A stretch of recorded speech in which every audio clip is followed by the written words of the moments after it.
at medium pressure coloring it in. You can go ahead and start yours if you haven't already. Or if you're watching me, that's fine too. I've colored half of it, okay? Now, from there, I'm going to show you the directional shading method. It's kind of like it sounds like. You watercolor in a particular direction, going from the part with color to the part not with color. And essentially, you're dragging the color along with it. Okay, let me see if I can get the camera a little bit closer. Okay, there we go. All right, so I'm going to just make sure my pen is ready. Check for moisture. Always checking. All right, looks like we're good to go. I'm going to shade from the color to the part without color to drag the color over. Okay, and I'm going to use the line method.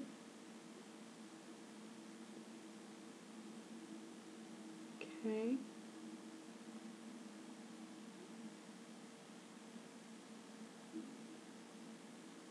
Okay. Now, you still notice there's a line there. Well, I want it to fade a little bit better. So I'm going to do my circle method kind of over the line. Again, dragging the color. Dragging the color. I'm going to go over this part and do my circle method here as well. And then drag the color. Now you'll notice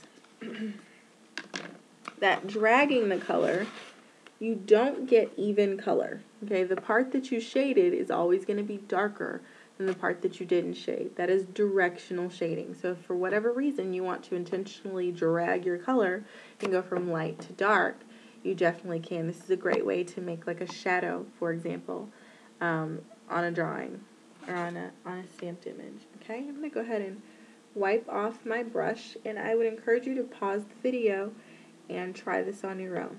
Okay, remember you're coloring half of it and you're dragging the color. And when you're ready, we'll continue to the next technique. While you do that, I'm just going to label this in case we look back at it so we know what it is. This is the directional shading. Alright, okay. Hopefully you're ready to continue to the next technique. And now we're going to be working on this heart. Okay, this technique is called whole even color. I sort of made that name up, but this is basically where you just want an even shading. Okay, so what you're going to do is you're going to take that light shading method, that light shading pressure, that we did on our purple line, and you're going to shade that over the entire image very lightly. Make sure you shade very carefully and you stay within the lines of your image.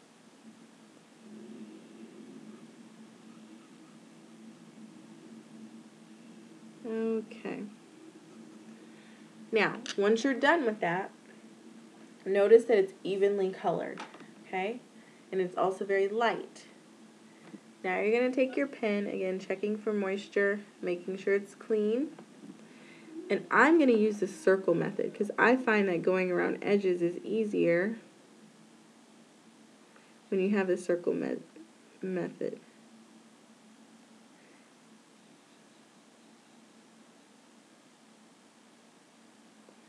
Alright, there you go. And there you have your red heart. Make sure you can see that. Okay, and there you go. You can see it better now. The even shading. And again, this is our directional. See how they're very different? Okay. The third type of shading is my favorite and is incredibly useful when you get to kind of more complicated watercoloring. Let me go ahead and show you how to do outline shading. Okay. Again, if you want to practice your even shading, go ahead and pause the video, try it out, and then, come back. I'll definitely keep going and show you this next method. Okay, so for outline shading, you want to take your pencil and you want to outline using the hard pressure, the hardest pressure that we practice with our purple lines, and you want to outline your image.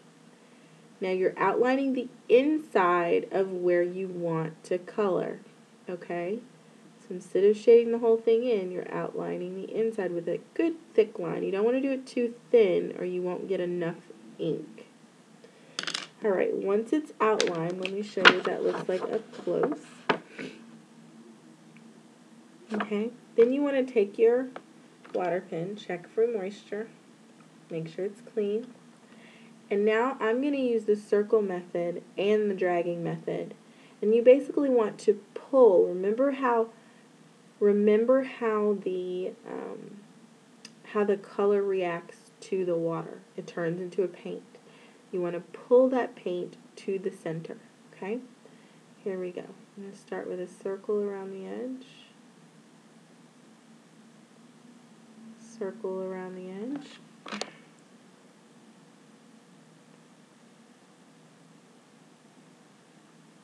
I'm just going to keep going. And keep going around. Around. Around. And I'm going back over that line just to make it less pronounced. The more you go over it, the less pronounced it'll be. Okay. And that, my friends, is the outline method, which I personally love. Okay, now I could go over that line a little bit more to make it less pronounced and more dramatically faded. That is our outline shading method, and I will go ahead and label that as well so you can see it. Okay, outline shading. Now I want you to go ahead and pause the video, and I want you to try that out on your own. Be very careful and very intentional with the way that you move your watercolor pen, okay? These examples will be sitting here: directional shading, even shading, outline shading. Okay, go ahead and try those.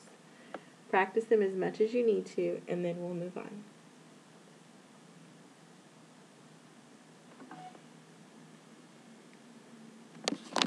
Okay, so that concludes part 1 of my Learning to Watercolor instructional video.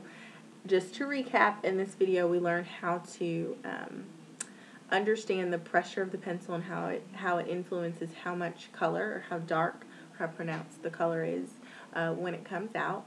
We also went over 3 types of shading. We went over outline shading, directional shading, and even shading. These are the most basic kind of foundational things you need to know about watercoloring. And it does get a little bit more complicated, but not much. So if this has been a cinch for you, you'll love part 2. It's a little bit shorter, but it gets a lot more varied, and you can do a lot more colorful things with part 2. So I look forward to seeing you in part 2 of the video. Okie doke. Bye bye.